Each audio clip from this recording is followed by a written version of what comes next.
नमस्कार दोस्तों, आज मैं फिर हाजिर हूँ एक नई कथा के साथ। उम्मीद करती हूँ ये कथा भी आपको ज़रूर पसंद आएंगी। अगर ये कथा आपको पसंद आए प्लीज़ सब्सक्राइब करें, लाइक करें, कमेंट करें। और हाँ दोस्तों, अगर मेरी कोई भी कथा आप पढ़ते हो, सुनते हो तो प्लीज़ सब्सक्राइब करना ना भूलें। प्रारंभ करते हैं आज की कथा। द्रौपदी ने क्यों कहा अंधे का पुत्र अंधा।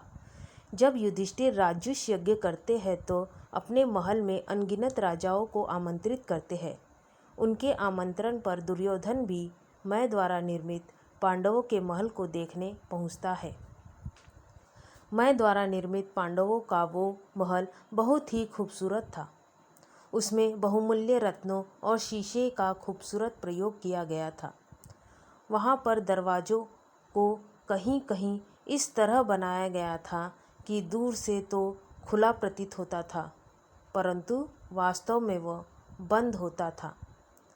कहीं कहीं दरवाजे बंद प्रतीत होते थे, परंतु वो वास्तव में वहाँ पर दरवाज़ा होता ही नहीं था।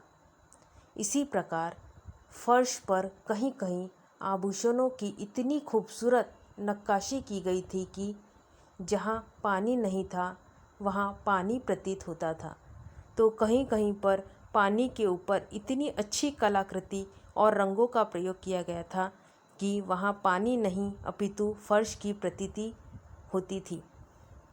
राजा दुर्योधन ने उस सभा भवन में निवास करते समय शकुनी के साथ धीरे धीरे उस सारी सभा का निरीक्षण किया।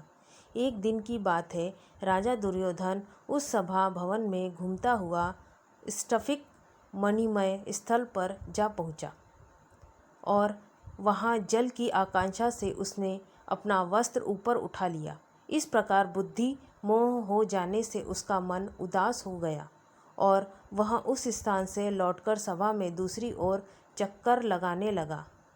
तदनंतर वह स्थल में ही गिर पड़ा। इससे वह मन ही मन दुखी और लज्जित हो गया तथा वहाँ से हटकर लंबी सांसें लेता हुआ सभा भवन में घूमने लगा। तब पश्चात स्फटिक मणि के समान स्वच्छ जल से भरी और स्फटिक मणिमय कमलों से सुशोभित बावली को स्थल मानकर वह वस्त्र सहित जल में गिर पड़ा। दुर्योधन की यह दुर्व्यवस्था देख महाबली भीमसेन, अर्जुन और नकुल सहदेव सभी उस पर जोर जोर से हंसने लगे। दुर्योधन स्वभाव से ही अम्रशील था, अतः वह उसका उपहास न सह सका। वह अपने चेहरे के भाव को छिपाए रखने के लिए उनकी ओर दृष्टि नहीं डालता था। फिर स्थल में ही जल का भ्रम हो जाने से वह कपड़े उठाकर इस प्रकार चलने लगा मानो तैरने की तैयारी कर रहा हो। इस प्रकार जब वह ऊपर चढ़ा तब सब लोग उसकी भ्रांति पर हंसने लगे। उसके बाद राजा दुर्योधन ने एक स्फटिक मणि का बना हुआ दरवाज़ा देखा, जो वास्तव में बंद था तो भी खुला दिखता था। उसमें प्रवेश करते ही उसका सिर टकरा गया और उसे चक्कर सा आ गया। ठीक उसी तरह का एक दूसरा दरवाज़ा मिला जिसमें स्फटिक मणि के बड़े बड़े किवाड़ लगे थे।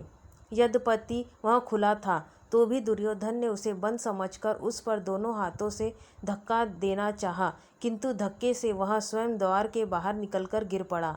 आगे जाने पर उसे एक बहुत बड़ा फाटक और मिला, परंतु कहीं पिछले दरवाज़ों की भांति यहाँ भी कोई अप्रिय घटना न घटी हो, इस भय से वह उस दरवाजे के इधर से ही लौट आया। राजन, इस प्रकार बार बार धोखा खाकर राजा दुर्योधन राज्य महायज्ञ में पांडवों के पास आई हुई अद्भुत समृद्धि पर दृष्टि डालकर पांडु नंदन युधिष्ठिर की आज्ञा ले और प्रसन्न मन से ही हस्तिनापुर को चले गया।